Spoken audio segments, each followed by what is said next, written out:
म्हणजे या गोष्टी लय अवघड असतात बापा. तुला काय सांगू मी, आता माझ्या डोक्यावरचे केस चालले विचार करू करू का बा संत्याला आता माझ्यासोबत बोलवण्यासाठी काय केलं पाहिजे म्हणून.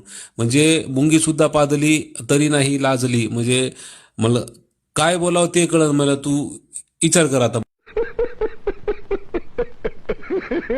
संत्यासारखा एवढा मोठा कलाकार तुमच्या संग बोलत नाही म्हणजे लय लाजिरवाणी गोष्ट आहे ती. मला लय कस तरी वाटू लागलं तर काय सांगू तुला आता.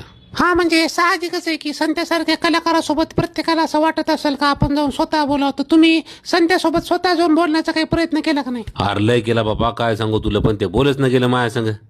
शूटिंग सोडून मी संत्या संत्या करत त्याच्या मागं पळालो, पण संत्या गायब. दिसच ना संत्या मला कुठं. माय जे म्हणलं काय ताप झाला बाबा. मग बॉलिवूडमधले मित्र म्हणू लागले का संत्याचा ऑटोग्राफ आणा, पण हे भेटायला तयार नाही मुलं. काय ऑटोग्राफ आणा, काय तोंड दाखवू म्हणलं ते. दुर्दैव.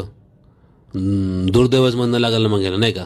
का दुर्दैव माझे असे ज्याने घाला घातला आणि संत्यासारखा कलाकार माझ्याशी नाही बोलला.